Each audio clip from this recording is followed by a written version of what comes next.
નોકરી પગાર હારો 10,000 હોય ને તો 10,000 ચોખ્ખા ઘેર જ આવે, 2,000 ભાડું જાય, 1,000 રૂપિયા નાસ્તો થાય, 10,000 તો ઘેર આવે કે બેઠા. તો આમાં કોઈ ના આવે તો આવે નક સિવટ બધું જાય જ. દેખાય ઘણું પણ ખાલી જ હોય બધું. આ શેતી નોકરીમાં શેતીમાં આટલો ડિફરન્ટ. આવડત હોય તો ઘર હેડ, નકલ ઉંદેડા કોતરા બધું કોતરે કોતરે ખાઈ જાય. ઉંદેડા એટલે લેણિયા તો ઉંદેડા કોતરે કોતરે કોતરે ખાઈ જાય એટલે આપણા લેણિયા તો વધી જાય.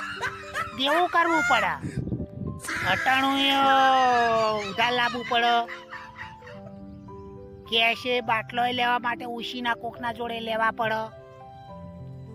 ઘરે ઢોર ઢોકર હોય તો ચાર પણ લાવવી પડે, એને પણ ખવડાવવા માટે એ પણ ઉશીનું બધું લાવવું પડે.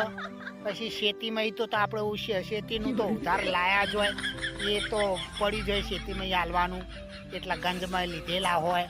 આ બધા ઉંદેડા કહેવાય. આ ઉંદેડા ખોતરવાનું ચાલુ કરી દે આપણાને. આખું વરસ જોવામાં કોઈ ના મળે ને તો પછી ખોતરવાનું ચાલુ. ભાઈ પેલા લીધેલા આલો કે પેલું અટાણું લઈ જાય એના પૈસા આલો, પછી અટાણું લેવા બીજું આવો એમ કે. ગેસના બટલા તો ઉધાર મળે નહીં. અટાણું કોઈ એટલા દાડા કોઈ આપણે ઉધાર હાલે નહીં. મહિનો ટકા, 2 મહિના, 3 મહિના, એટલે 6 મહિના ટકા આખું વરસ હોય કોઈ ટકા. એને બાપડાને હમે લાવવાનું હોય કે. એટલે અમુક વસ્તી બિલ વધી જાય, લાઇટ બિલ એટલે 2-3 મહિનાના ચડી જાય. એટલે દેવા ચોકથી ઉશીના લાવવા પડે. વ્યાજબા 4%, 3%, 10%, 15% એ લેવા પડે. મજબૂરી હોય એટલે શું કરે, ઘર ચલાવું તો પછી બધી બાજુ હલવાય, બધી બાજુનું રાખવું પડે. તો ઉંદરડા ખોતરી ખા.